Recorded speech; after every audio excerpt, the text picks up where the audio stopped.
Are you truly living or just existing? Welcome back, friends. Do you ever feel like you're just going through the motions? Do you wake up, wash up, start scrolling through social media, go to work, eat, come home, watch Netflix, fall asleep, and repeat the next day? You are breathing and your heart is beating, but something inside whispers, is this really living? There really is a massive difference between merely existing and truly being alive. Most people are sleepwalking through life, following whatever everyone else is doing without ever asking why. They are like sheep mindlessly following the herd, having no sense of direction, no meaningful purpose, just drifting along with the crowd.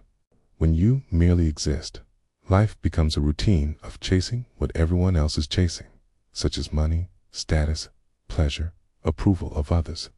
You are like a passenger on a crowded bus, going wherever the majority decides, even if you have no real idea where it's heading.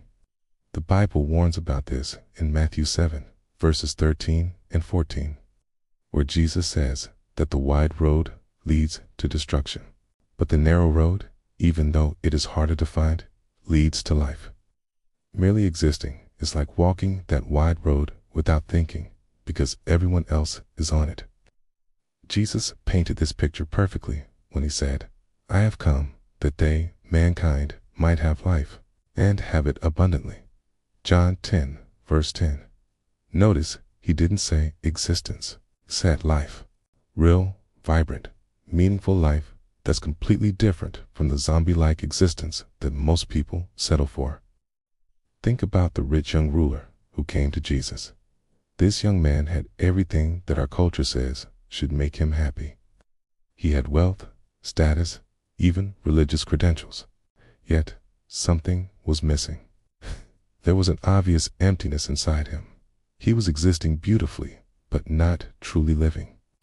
When Jesus invited him into real life by asking him to give his wealth to the poor and follow him, the young man walked away very sad. He chose the comfort and false security of a lavish existence over the adventure of truly living and walking with Jesus.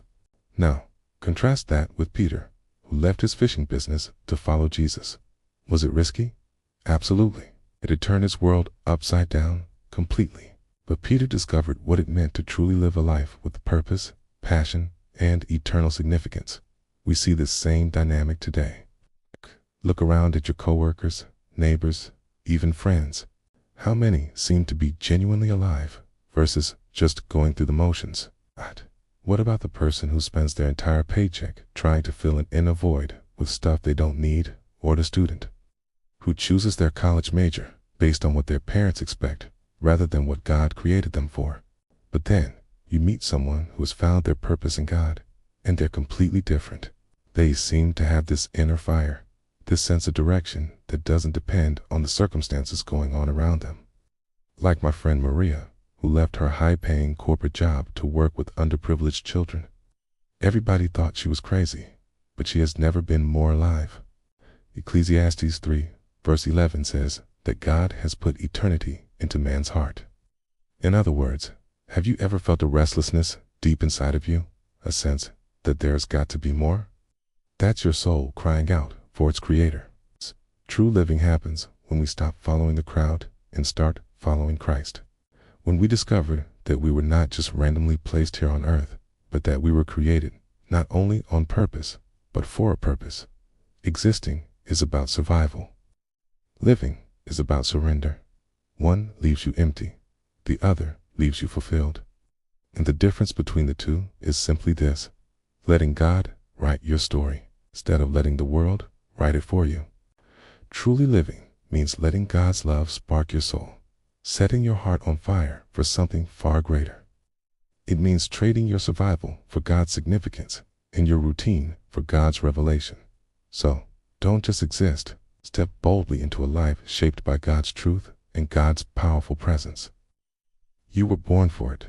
The question is not whether you will exist. You're already doing that. The real question is, will you decide to truly live?